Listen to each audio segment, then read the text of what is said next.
So we're going to today's going to have a different feel. We're sort of like unplugged. So if you've ever watched MTV Unplugged in the day, I don't think they do that anymore, but we're sort of going for that vibe. That's why we've got Greg on the guitar. And got the room set up a little bit differently. So we just invite you to play with us. We're trying this out. We want to see how it feels. And we're going to be a little bit more interactive today. So we really want to invite you into that. And also just into being in a process with yourself. Like, let the music really lead you and guide you into a deeper connection with yourself and your spirit. But we always do start with our connection with the community and our greeting. So I want to invite you to stand up. We're going to create a little chaos in the room. We'll see how it works with the room set up this way. And I just invite you to meet someone you don't know and share with them, what does belonging mean to you? What does belonging mean to you? And if you're joining us online, please type it in the chat. What does belonging mean to you?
We're just sharing on belonging for those of you just coming into the room.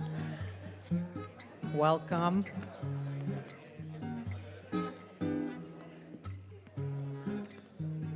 Okay, so if everyone could just make their way back to their seats.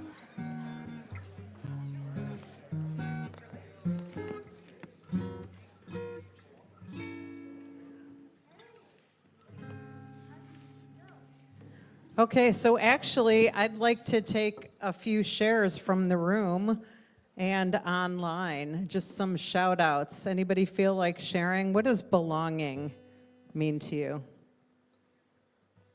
Okay, you guys want to stand up?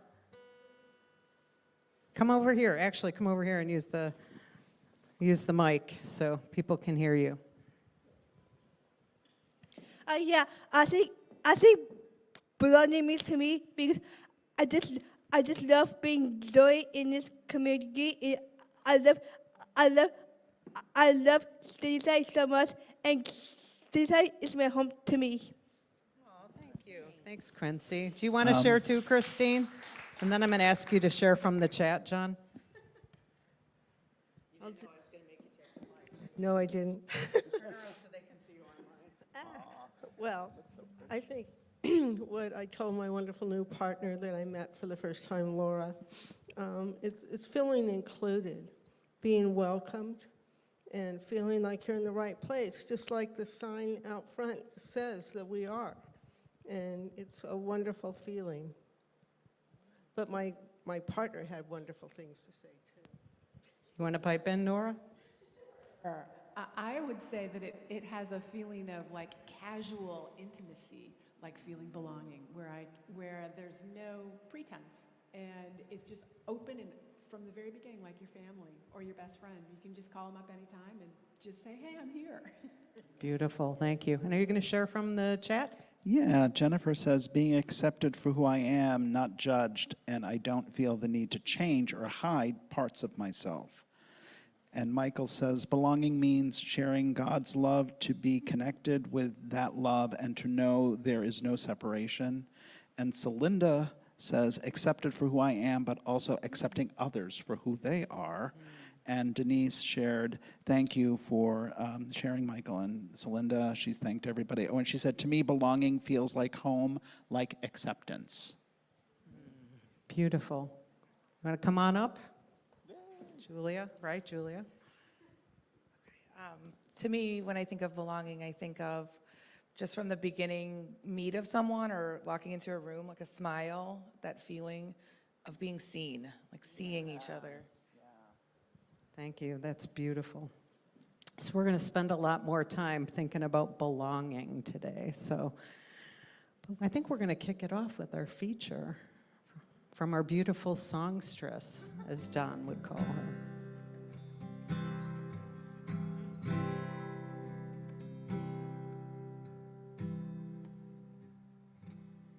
Surrender,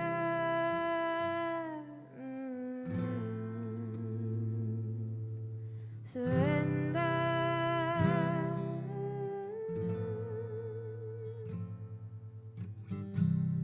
I keep making lists, a million things I need to fix.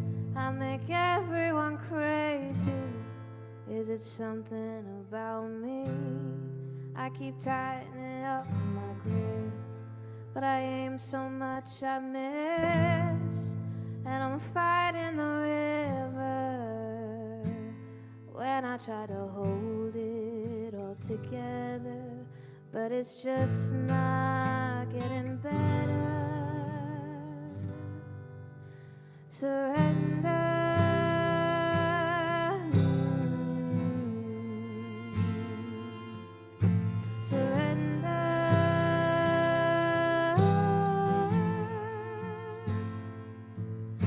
It's breaking my heart 'cause I don't understand why so much is out of my hands. I have to remember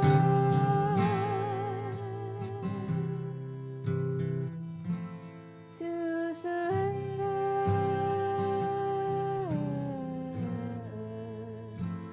Oh, I keep learning the hard way. Keep forgetting how to pray. Someone tell me I'm okay.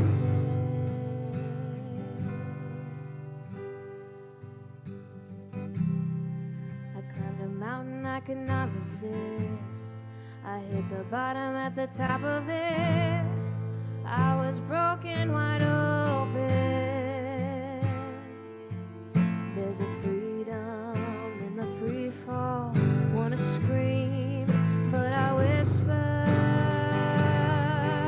surrender.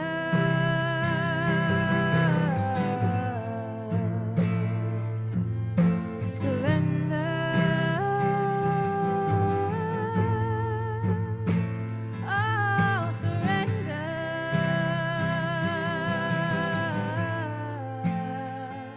I've got to remember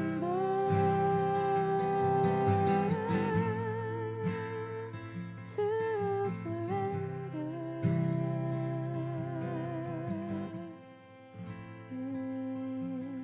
Surrender.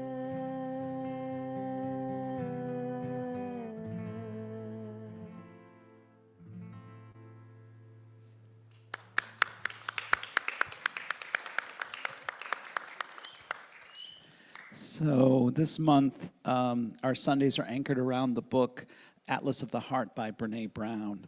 And this is a reading for today that is an excerpt from that book. And so she says, true belonging doesn't require us to change who we are. It requires us to be who we are. Our yearning for belonging is so hardwired that when we often try to acquire it by any means possible, including trying to fit in and hustling for approval and acceptance, not only are these efforts hollow substitutes for belonging, but they are the greatest barriers to belonging. When we work to fit in and be accepted, our belonging is tenuous. If we do or say something that's true to who we are, but outside the expectations or rules of the group, we risk everything. If people don't really know who we are and what we believe or think, there's no true belonging. I'll say that again. If people don't really know who we are and what we believe or think, there's no true belonging. Because we can feel belonging only if we have the courage to share our most authentic selves with people, our sense of belonging can never be greater than our level of self-acceptance. Our sense of belonging can never be greater than our level of self-acceptance. We can never truly belong if we are betraying ourselves, our ideals, or our values in the process. That is why it's a mistake to think that belonging is passive and simply about joining or getting along with others. It's not. Belonging is a practice that requires us to be vulnerable, get uncomfortable, and learn how to be present with people without sacrificing who we are. When we sacrifice who we are, we not only feel separate from others, but we even feel disconnected from ourselves.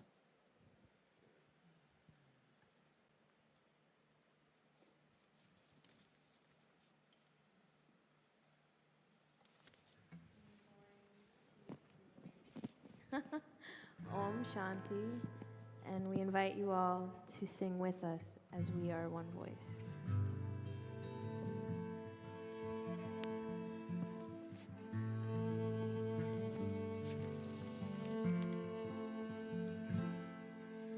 Om Shanti, Om Shanti, Om Shanti, Shanti, Om.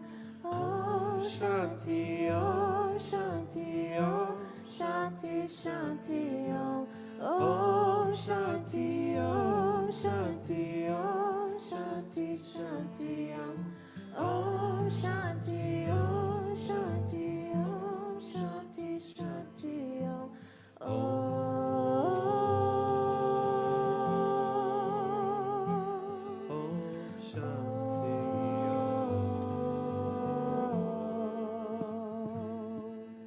Peace inside my mind, God and only God is moving me. Peace inside my mind, God and only God I live to see. Peace inside my mind, God and only God is moving me. Peace inside my mind, God and only God I live to see. Om Shanti, Om Shanti, Om Shanti, Shanti, Om. Om Shanti, Om Shanti, Om Shanti, Shanti, Om. Om Shanti, Om Shanti, Om Shanti, Shanti, Om. Om Shanti, Om Shanti, Om Shanti, Shanti, Om.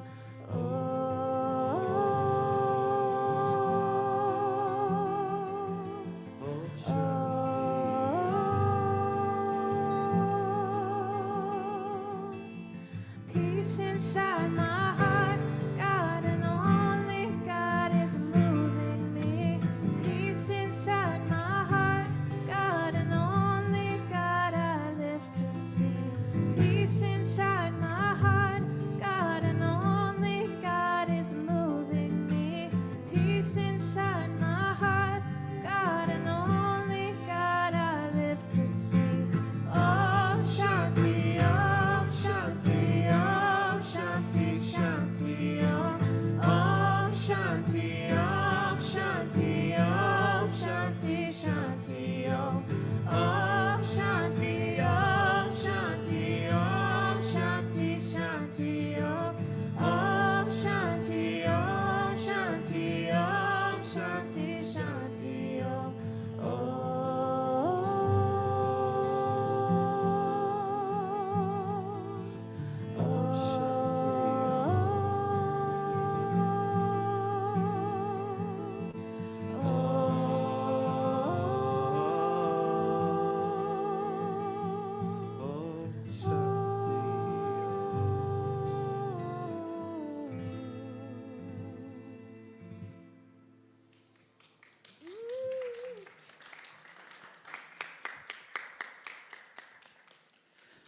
All right, I got a story for you.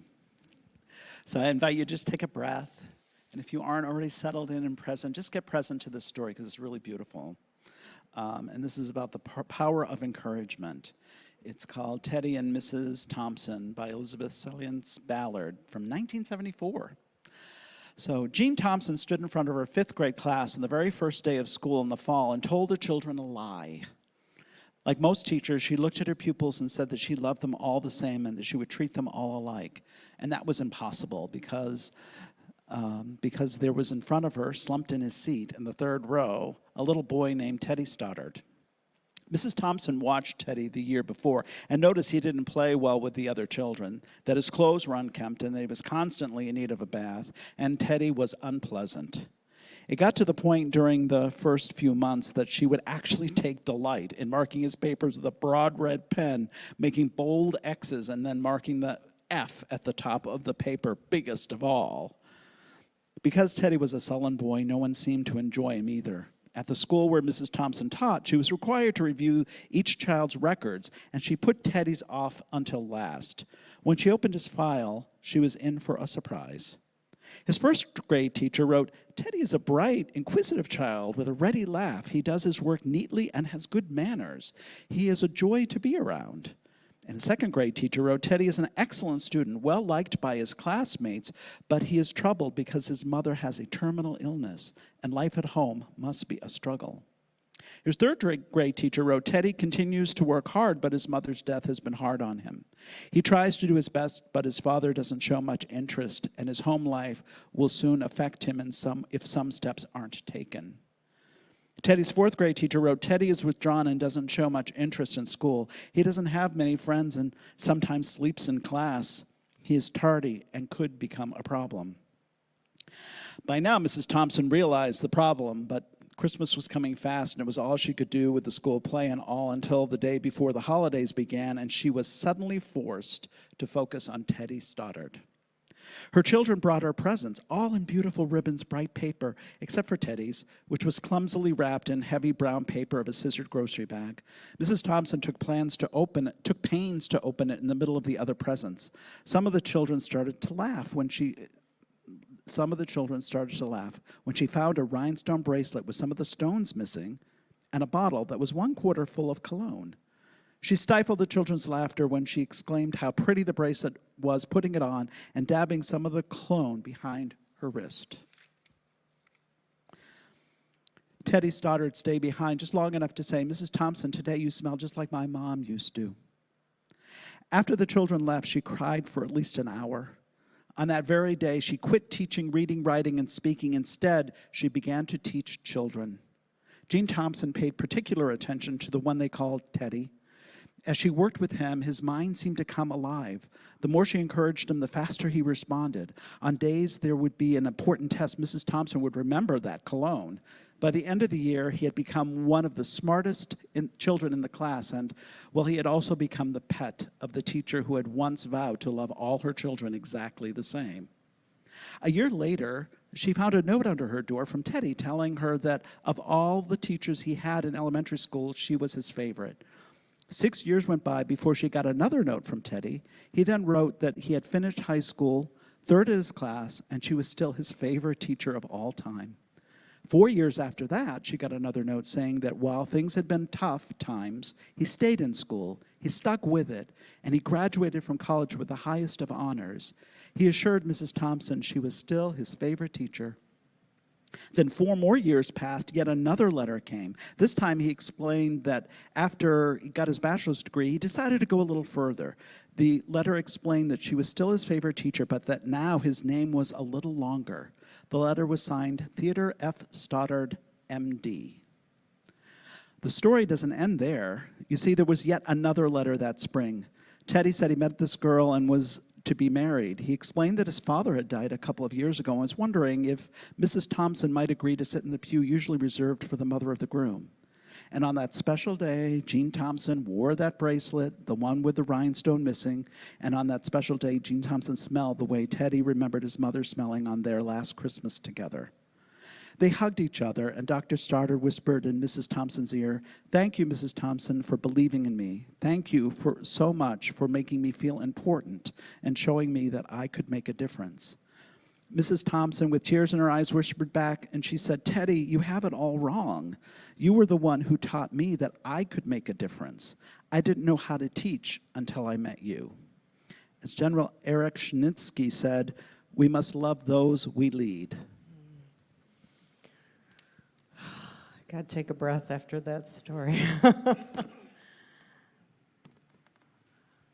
We could talk about a lot of different aspects of that story, but I think I relate to that story first feeling like Teddy, right? Because even though I never had anything as extreme as Teddy happen to me in my childhood, I did have a period where I was having a really tough time with my mom. And, you know, now as an adult, I realize I was depressed. And in hindsight, I realize I don't think that anybody really was paying attention. And I don't think any of my friends knew, because I covered it up really well. And so I think we've all had times when we've been Teddy, where we felt disconnected, we felt alone, maybe we felt adrift, maybe we felt like no one was there for us. But we've also probably been the teacher, right, where we made a conclusion about someone because of how they looked or how they showed up. We wrote a story for their life that wasn't without even being curious about them. And when I think about Teddy, you know, I think when his mom died, he lost his sense of belonging to himself, which is one of the things that Brené Brown talks about. And I think any of us who have ever felt adrift in life, I think a lot of people, would anyone else say, like, I felt like I didn't belong to myself anymore. I felt like I wasn't myself anymore. And so we're going to start with this idea of belonging to ourselves. And I want you to think about what that means to you. What does it mean to you to belong to yourself? You know, for me, I think it's accepting myself as I am. And I really credit this teaching for this. You know, obviously, we're all always a work in process. I could come up with a list of self-complaints, you know, from here to next Tuesday. But I think just being sort of in a container where people didn't care who I was, people didn't care what I did, right? They just cared about me. I had not had that experience. And, you know, I also think not just accepting yourself, but also accepting what you want. You know, I think this is something people deal with a lot in their life, especially maybe young people, or maybe it doesn't stop when you're young. But like, if you want something that's radically different than what the people in your life think you should want, that's a very challenging thing. Do my artists hear me on this? Anyone have someone in their life who didn't really support them? Yeah, right? Because, you know, our parents don't do it on purpose, but, you know, everybody has their idea about what it means to be successful, right? And, you know, a stupid story popped in my head, but when I was in college, I was a pom-pom girl. And I know, but I love nothing more than dancing. And when I quit, my mom said, "Well, I'm glad you finally grew up." I'm like, why is that not grown up? Right? If I love something, why is it not grown up to express it? Like, there's no judgment in anything. That was like my joy. I promise not to show up in a pom-pom uniform. I don't own one anymore. I don't own pom-poms anymore. But this idea of, you know, are you fitting in or do you belong? Because we all do a lot of things to fit in. I know that I spent when I was in my corporate life, I spent a lot of time trying to fit in, right? How I was supposed to look, how I was supposed to act, you know, what I was supposed to do. I mean, I found it really stressful, actually, inside of me, because I felt like I was supposed to be someone that I wasn't, right? And I can't say I ever really felt like I belonged, because it was a pretty, you know, it had a certain demographic, and there were not a lot of women. That's all I'm going to say. I'm not going to make anyone wrong. Lots of dear people, but I didn't feel like I belonged for a lot of that. I felt like I was sitting on the outside of the circle, and I was just trying to get invited into the circle, right? So I want you to think about, for you, what's the difference between fitting in and belonging? Okay, and I'm going to ask you to share again. You can just share with the person next to you, or you can get up and go share with someone you haven't shared with yet. And if you're online, please type it in the chat. But what's the difference for you between fitting in and belonging?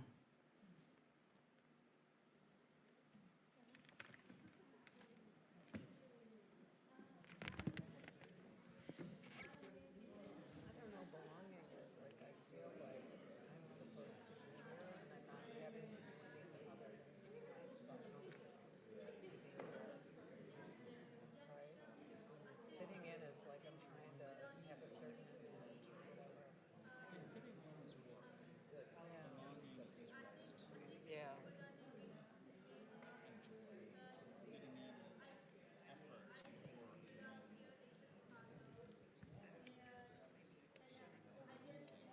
Yeah.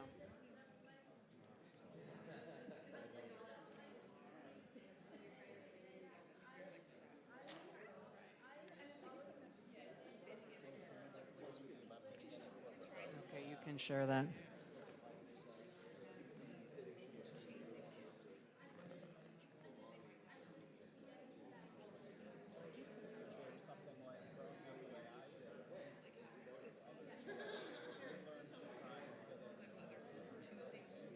Right.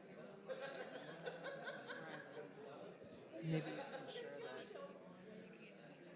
that. Okay, I know you all could talk to each other all day, but let's just take a couple shares, and we're actually going to start online, and John has a personal share too, not to volunteer him. Oh, well, that's I okay. do that all the time, though, I don't know. I don't even remember what I said.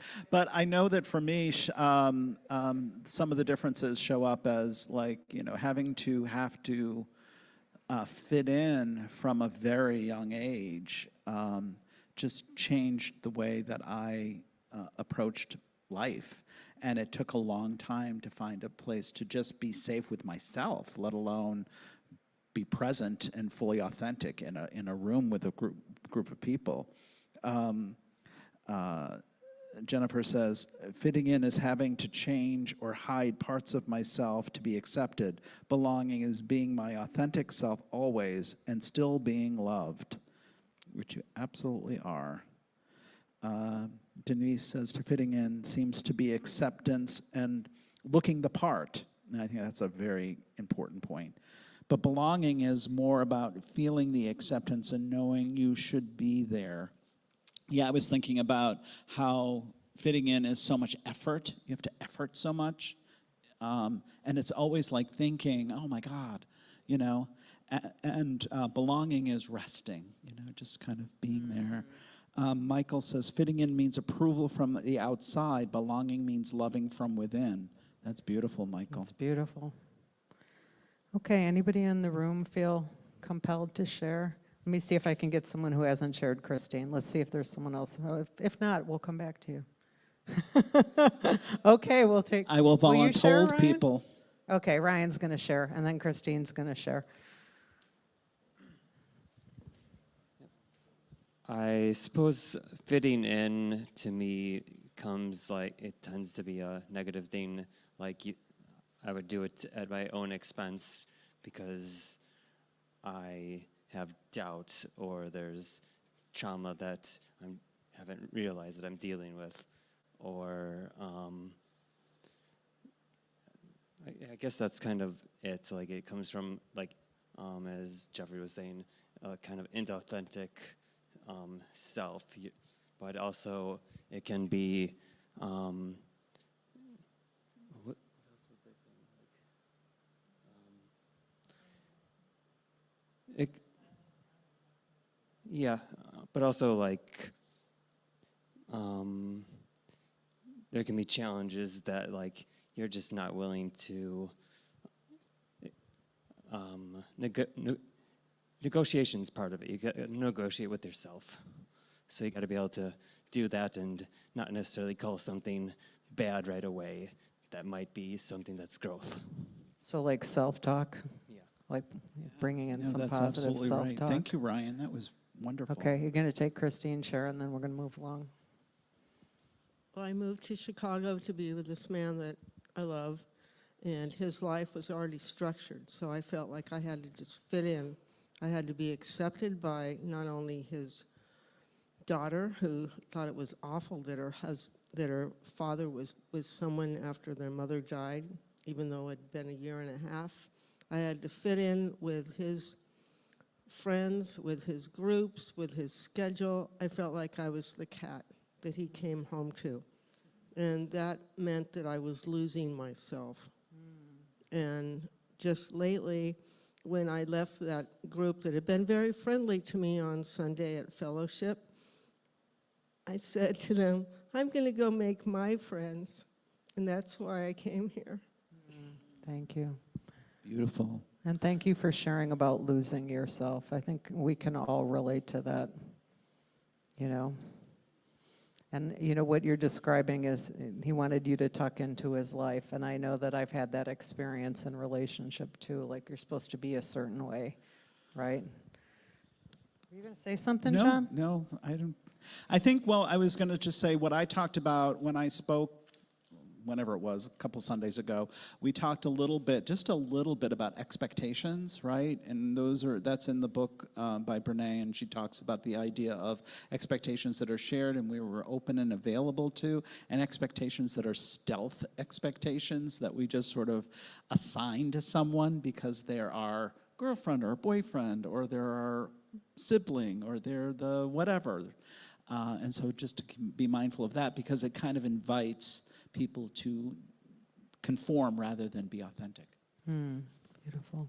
So let's talk a little bit about some spiritual practices that you can have to work on belonging to yourself, right? So I know for me, like meditation and getting myself centered every day and having quiet time, you know, quiet time to read or contemplate or just think. And that really helps me to feel like I belong to myself. And, you know, just really also, you know, I pray with a lot of different people during the week, and getting prayer and being willing to ask for prayer on things that I might be struggling with within me. You know, just to make sure I'm coming back to myself, because I'm a massive pleaser, if people don't know this about me. And so I get confused, right? Like, I'm like, well, John wants me to do this, but I want to do that, and Connie wants me to do that. And, you know, I can be listening to everyone's voice but my own, right? And so it's important for me to come back to the center. What do you do, John? Yeah, it's a great question. So I use the same tools, meditation, prayer. I find myself, I've been kind of socialized over the course, I've recognized that I've been socialized over the course of my life to be competitive. So competition comes in, so that comparison comes up. And when I recognize that, that's when I have to roll it all the way back and go, wait a minute, and be in myself and be with myself.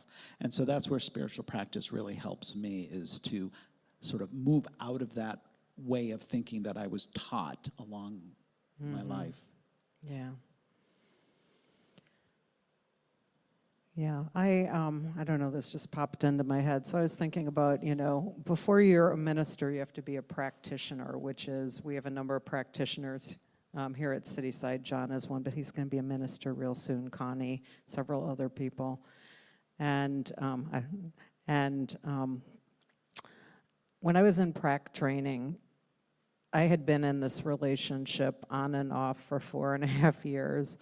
And it was really, I've told the story before, but not everyone's heard it, but it was really a conundrum for me, because it was really sort of came down to, you give up your spiritual practitioner training and get back into conventional, you know, religion, or, you know, this isn't going to work out. So abruptly, the day before my second year of prac training, he broke up with me.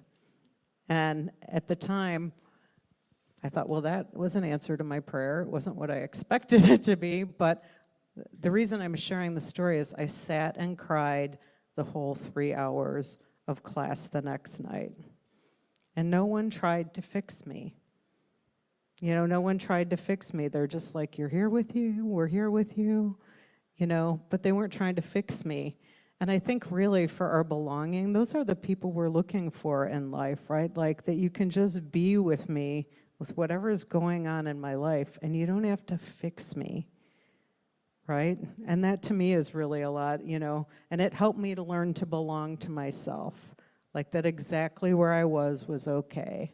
And I also give a big shout out to my practitioner, Angela Montano, because she really has helped me on this path, you know, committing the time to work with her and to be reminded when I'm off track, you know, and it's not like a judgy off track, it's just sort of like, seems like this belief is driving you right now, you know, just to have an awareness.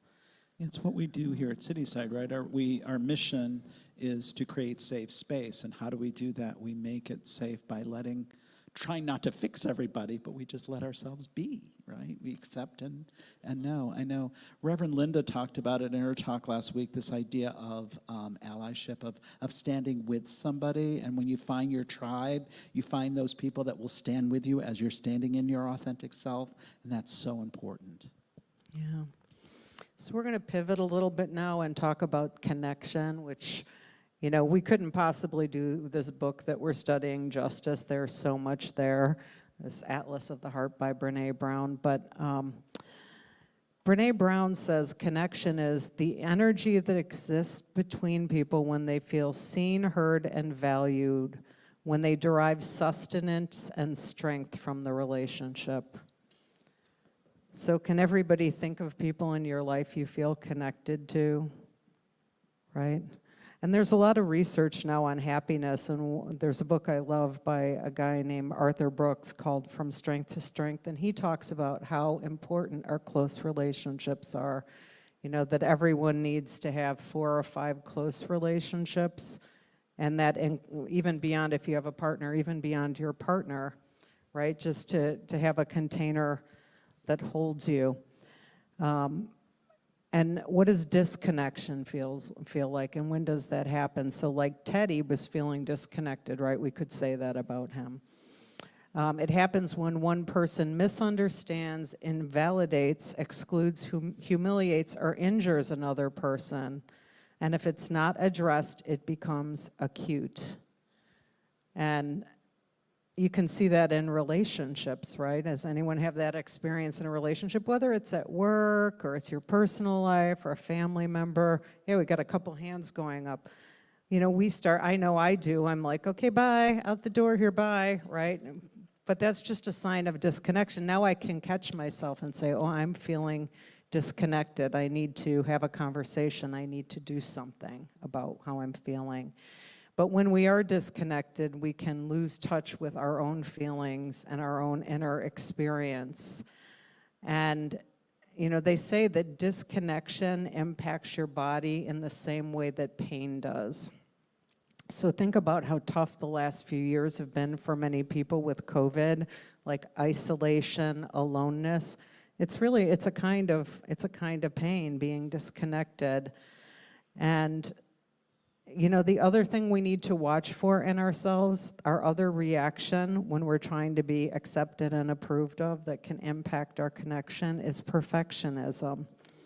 I don't know if anyone feels afflicted with that, but you know, when we're trying to be too perfect and stuff, we can show up with the people in our life in a way that actually puts them off, right? And so that's just something else to be aware of in yourself, like, oh, my perfectionism is up right now. What's that about?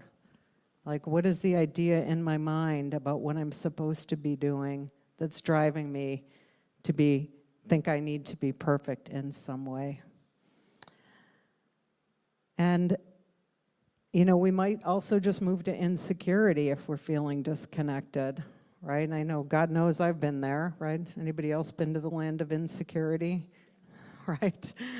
I have to self-talk like Ryan was presencing for us earlier. I need to say like, everything's actually okay right now.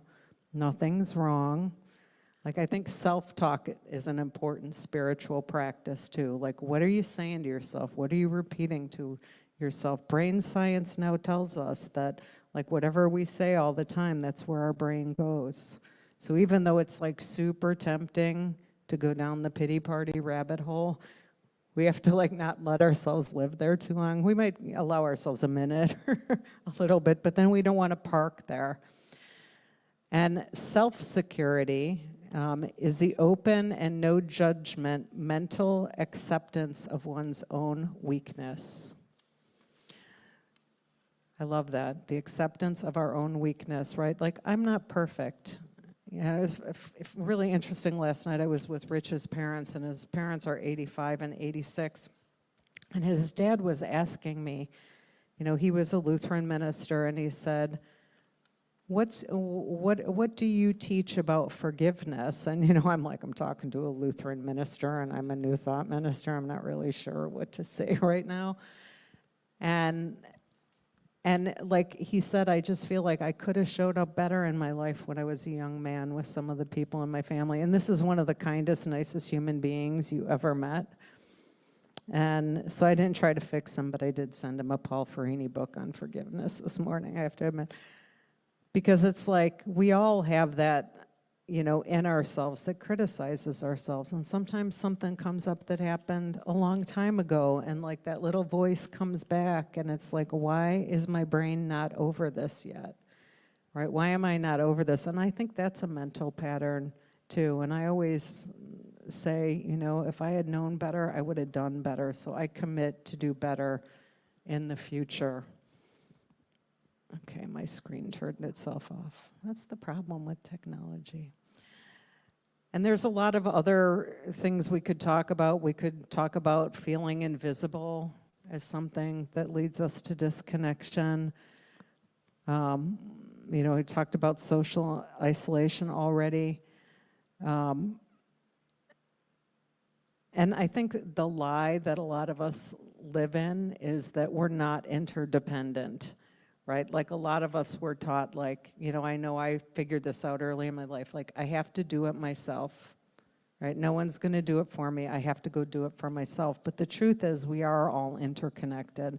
And you know, I think trees, weirdly, are a good analogy for us because even big trees like sequoias, their root system is connected underneath. They actually are really dependent on each other. And we're the same way. Right? Because we can't, you know, we're not meant to live on our own. We're not meant to live without a sense of connection to others. So I want to invite everyone to really turn to your connection and to noticing what connection looks like in your life. And next Sunday after service, Denise Maple is going to be offering a workshop which is getting to the heart of the matter. And if this is something that you want to work on, I really encourage you to sign up for Denise's workshop. You know, we learn on Sunday mornings, but the deeper learning happens in classes and workshops and the other things that we do outside of Sunday. So I really want to invite everyone to consider doing that. And so I just want to talk a little bit about one more thing. You have a handout, The Braving Inventory by Brene Brown. And I think her work is really genius because, well, first of all, if you've never heard her TED Talk, you know, she gave that TED Talk probably 12, 13, 14 years ago. And it was about vulnerability, and it went viral. And she, at the time, she's like, I was standing up there giving this talk thinking, oh my gosh, this is not going well. And it went viral because everyone related to it. Everyone can relate to this idea of feeling vulnerable in relationships. So, you know, to be in a relationship, we need to be willing to risk heartbreak, right? That someone doesn't show up the way we want them to. Who's ever been heartbroken? And it doesn't just have to be your your primary relationship. It could be about something that went wrong in life. But, part of loving is that you risk heartbreak. Really, you're risking being vulnerable.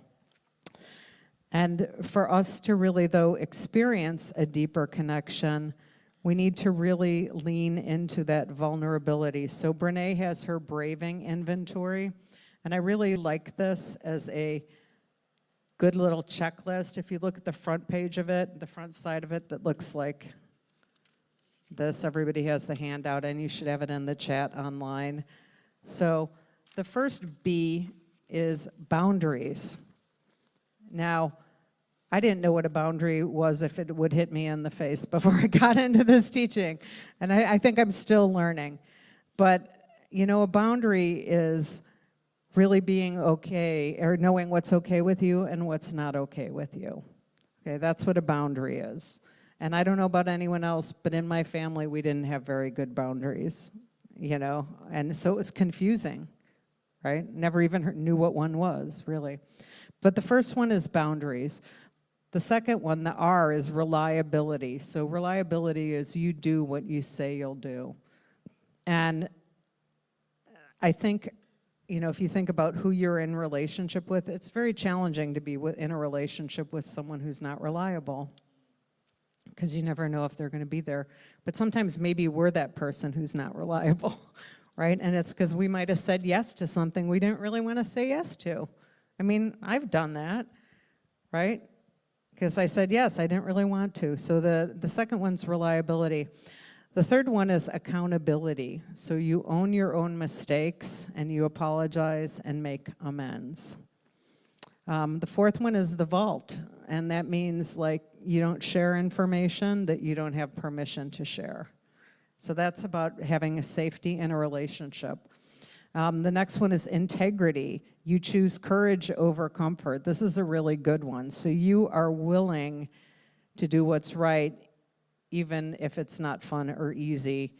And you're willing to have conversations. You're willing to do whatever you need to do to be in integrity.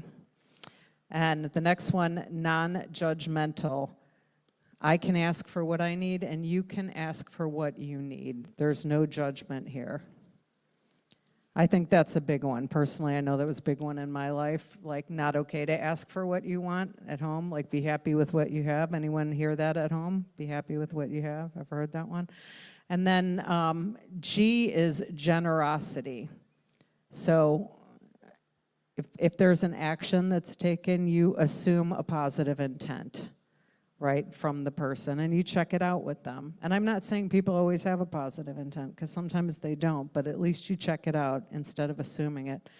And so the back side of your handout is just some questions you can ask yourself about self-trust, right? Because the muscle we're trying to build within ourselves is this muscle of supporting ourselves.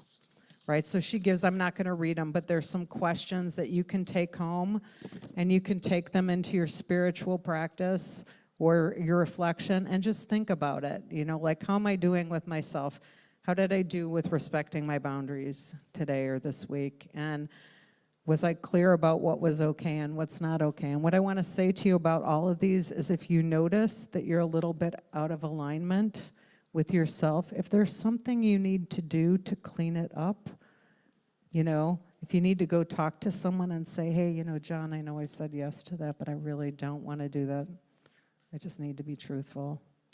No, but I mean, it takes a lot of courage to have that conversation. But what I realized about myself is I will mentally check out if I'm not willing to have that conversation. And so what's at risk is the relationship, right? And if the relationship matters, then why wouldn't you try to have the conversation and see where it goes?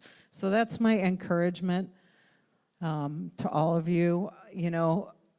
This community is here to support each and every one of you, and I just invite you to lean into that.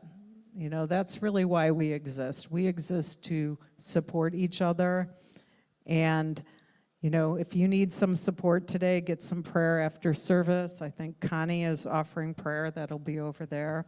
And Denise, I think, is offering prayer online this morning. So if you're watching us online, just, they'll drop a link in. You can get on and you can get some prayer. And I just invite you also to stick around for a little bit after service and just talk to some people and have a real conversation. How many conversations do you have in your life where everyone's like, how are you? I'm fine, I'm busy, I'm okay. But just like have a real conversation. What's really going on with you? So I want to close before John's going to pray us out with a quote from the Surgeon General. Believe it or not, he wrote a book about connection. And he said, "The world is locked in a struggle between love and fear, and we must tip the scale toward love." So let's move into prayer. Let's move into prayer. We just come into that inner center of our beingness that has always been there, that truthful, peaceful, joyful, loving place that has always been present, is always there. We've always been aware of it. So just touching into that and just recognizing that this is in and through all of creation. It is in and through every single person and every single thing that is. It's in and through me. It is in and through you. It is in and through all who are participating and joining in this dialogue today. It's in and through everyone, everywhere, everyone. So from this place, I just say a blessing upon this service, this conversation, these ideas, as we move into this conscious awareness of this idea of braving, boundaries, reliability, accountability, vault, where we keep things in confidence, integrity, non-judgment, generosity, and hold these ideas for ourselves and understand them for ourselves. And so I just say yes to this wisdom that's been shared by Aimee and into the room today, knowing that each person is finding and taking away exactly what is right and perfect for them. I just claim and know that as we say yes to this great good that is available to us, and as we set that intention and we hold that consciousness, it is actually and absolutely made manifest. And so I just know great wholeness, great abundance, great peace, great joy for each and every single person as they say yes to it. I am so grateful for this, so grateful for the way this expresses, so grateful for the law of spirit that just says yes and does this through the power of our consciousness and the power of our intention. I say a word of gratitude for Brene Brown for being an open channel for this wisdom and bringing it so articulately into the world. Just celebrating today and celebrating this beautiful community that always creates safe space for everyone to be their authentic selves. I call it good, and so it is.